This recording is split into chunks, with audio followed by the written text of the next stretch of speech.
YSR Congress party అధికారంలో ఉన్నప్పుడు మాచర్లలో ప్రత్యర్థులు నడివీధిలో గొంతు కోసి చంపిన తోట చంద్రయ్య కుమారుడు తోట వీరాంజనేయులకి ప్రభుత్వోద్యోగం ఇవ్వాలని కూటమి సర్కార్ నిర్ణయించింది.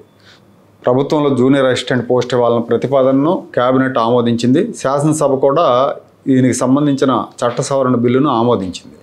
కానీ శాసన మండలి దీన్ని ఆమోదించాల. శాసన మండలిలో వైసీపీకి బలం ఎక్కువ, కూటమికి బలం తక్కువగా ఉంది. దీని మూలంగా వైసీపీ ఆ బిల్లును వ్యతిరేకించింది. బాధిత కుటుంబానికి భరోసా ఇవ్వడానికే ఈ నిర్ణయం తీసుకున్నాము, మీరు కూడా సహకరించండి మంత్రి పయ్యావుల కేశవ్ మండలిలో విపక్ష నేత బొత్స సత్యనారాయణ గారిని కన్విన్స్ చేసే ప్రయత్నం చేసినప్పటికీ బొత్స సత్యనారాయణ వినలా.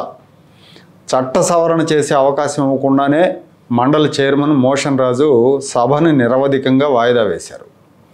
అంటే వైఎస్ఆర్ కాంగ్రెస్ పార్టీ హయాంలో ఒక బలహీన వర్గాలకు చెందిన వ్యక్తిని దారుణంగా గొంతు కోసి చంపేశారు.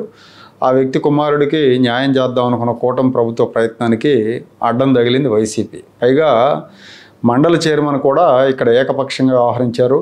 ఎమ్మెల్సీల రాజీనామాల విషయంలో ఇప్పటికే ఆయన విమర్శలు ఎదుర్కొంటున్నారు. ఈ నిర్ణయంతో మరింతగా విమర్శలు ఎదుర్కొనే అవకాశం ఉంది.